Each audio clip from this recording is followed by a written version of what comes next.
કુમાર કાનાણીએ નિવેદન આપ્યું છે કે ખાડીપુરના કારણે લાખો લોકો હેરાન થયા છે. લોકોને આર્થિક રીતે પણ ખૂબ મોટું નુકસાન થયું છે. મેં મુખ્યમંત્રી સાથે પણ આ મુદ્દે વાત કરી હતી, તો સાથે પ્રભારી મંત્રી સાથે પણ આ બાબતે વાત કરી હતી તેવું ધારાસભ્યએ જણાવ્યું. ત્યારબાદ એક સમિતિ પણ બનાવવામાં આવી છે. કુમાર કાનાણીએ કહ્યું કે સમિતિ બન્યા બાદ તંત્ર દ્વારા સર્વે કરવામાં આવ્યો અને સમિતિ જે સૂચન કરે છે તે કામ થાય તો સમસ્યા હલ થાય.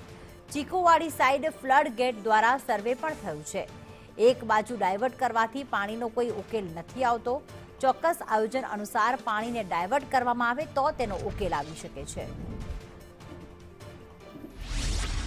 સમિતિએ જે કામગીરી શરૂ કરી છે અને એટલા માટે એ કામગીરીથી જો સૂચનો પ્રમાણે કામગીરી થાય તો હું ચોક્કસપણે માનું છું કે સુરત શહેરને ખાડીપુરમાંથી ઘણી બધી રાહત થાય એવું છે. ના, બિલકુલ ખોટી વાત છે. ત્યાં જે કંઈ વરસાદનું પાણી ખાડીમાં આવે છે ત્યાં ફ્લડ ગેટ છે, હવે ખોલી નાખવામાં આવે છે અને ત્યાં પાણી પણ જાય છે. એ કોઈ એનો ઉકેલ નથી. એક જગ્યાએ ડાયવર્ટ કરીએ ખાડી તો એનો ઉકેલ આવી જાય એવું નથી. એટલા માટે હું ચોક્કસપણે માનું છું કે એનું વ્યવસ્થિત પ્લાનિંગ થાય. ત્યાં પાણીનો કઈ જગ્યાએ આપણે સમાવેશ કરી શકીએ અથવા તો ક્યાંથી એને ડાયવર્ટ કરી શકીએ એનું ચોક્કસ તારણ ઉપર આવીએ તો જ આ પ્રશ્ન હલ થાય એવું છે. તો જૂનાગઢ